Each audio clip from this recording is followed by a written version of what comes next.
రాష్ట్ర వ్యాప్తంగా food safety అధికారుల దాడులు కొనసాగుతున్నాయి. పాల విక్రయ కేంద్రాల్లో ఫుడ్ సేఫ్టీ అధికారులు సోదాలు నిర్వహిస్తున్నారు. పాల పదార్థాల శాంపిల్ సేకరిస్తున్నారు. నిబంధనలు పాటించకపోతే చర్యలు తప్పవని అధికారులు హెచ్చరించారు. ఫుడ్ సేఫ్టీ కమిషనర్లు, కలెక్టర్లు దాడులు నిర్వహిస్తున్నారని అధికారులు వెల్లడించారు.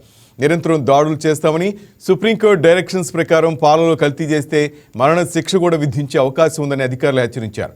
పాల కల్తీ మామూలు నేరం కాదని, మర్డర్ చేయడం కంటే పెద్ద నేరంగా పరిగణించబడుతుందని అధికారులు హెచ్చరిస్తున్నారు.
ఏపీలో ఫుడ్ సేఫ్టీ అధికారుల దాడులు కొనసాగుతున్నాయి. పాల విక్రయ కేంద్రాల్లో ఫుడ్ సేఫ్టీ అధికారులు సోదాలు నిర్వహిస్తున్నారు. పాల పదార్థాల శాంపిల్ సేకరిస్తున్నారు. నిబంధనలు పాటించకపోతే చర్యలు తప్పవని హెచ్చరిస్తున్నారు. ఫుడ్ సేఫ్టీ కమిషనర్లు, కలెక్టర్లు దాడులు నిర్వహిస్తున్నారని అధికారులు వెల్లడించారు. నిరంతరం దాడులు చేస్తామని, సుప్రీంకోర్టు డైరెక్షన్స్ ప్రకారం పాలలో కల్తీ చేస్తే మరణశిక్ష కూడా విధించే అవకాశం ఉందని అధికారులు హెచ్చరించారు. పాల కల్తీ మామూలు నేరం కాదని, మర్డర్ చేయడం కంటే పెద్ద నేరంగా పరిగణించబడుతుందని అధికారులు అంటున్నారు. మన అప్డేట్స్ మా స్పెషల్ కరెస్పాండెంట్ కుమార్ చంద్ర తెలుసుకుందాం. కుమార్, చెప్పండి. శ్రీనివాస్, ఈరోజు రాష్ట్ర వ్యాప్తంగా ఫుడ్ సేఫ్టీ అధికారులు దాడులు నిర్వహిస్తున్నారు. ఏదైతే పాలు, అదేవిధంగా పాల పదార్థాలకు సంబంధించిన శాంపిల్స్ ని రాష్ట్ర వ్యాప్తంగా అయితే సేకరిస్తున్నారు.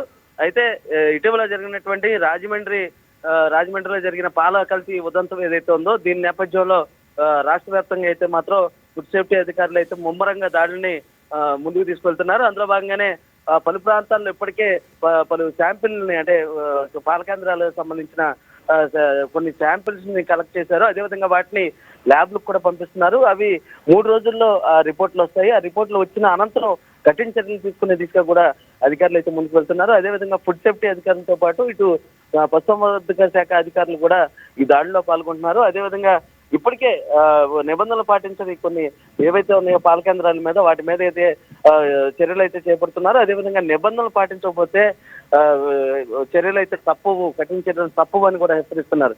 ఇప్పటికే సుప్రీంకోర్టు అందించినటువంటి మార్గదర్శకాలు ఏవైతే ఉన్నాయో, అంటే పాల కల్తీ గనక చేస్తే అది ఒక మర్డర్తో సమానమని, అదేవిధంగా దీనికి సంబంధించి మరణశిక్ష పడుతుందని కూడా సుప్రీంకోర్టు మార్గదర్శకాల్లో ఉంది. ఇదే నేపథ్యంలో అధికారులు అయితే వెళ్ళిన చోట, ప్రతి ఒక్క చోట కూడా ఆ సోదాలు నిర్వహిస్తున్న చోట వాళ్ళకి అవగాహన కల్పిస్తున్నారు. అదేవిధంగా శాంపిల్స్ ని కలెక్ట్ చేస్తున్నారు. అయితే నిన్నటి నుంచి ముమ్మరమైనటువంటి ఈ దాడులు ఏవైతే ఉన్నాయో ప్రాధాన్యత అయితే సంతరించుకున్నాయని చెప్పాలి.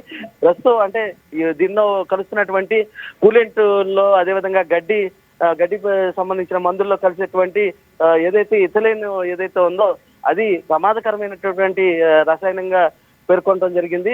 ఈ నేపథ్యంలోనే వాళ్ళు మృతి చెందిన పరిస్థితి కాబట్టి అటువంటి సమస్య మళ్ళీ పునరావృతం కాకుండా అయితే మాత్రం రాష్ట్ర వ్యాప్తంగా అయితే ఫుడ్ సేఫ్టీ అధికారులు అయితే మాత్రం చర్యలు తీసుకుంటున్నారు. Srinivas, thank you Kumar Chand.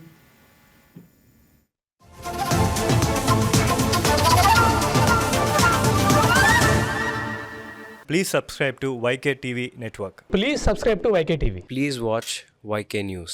Don't forget to subscribe YK News channel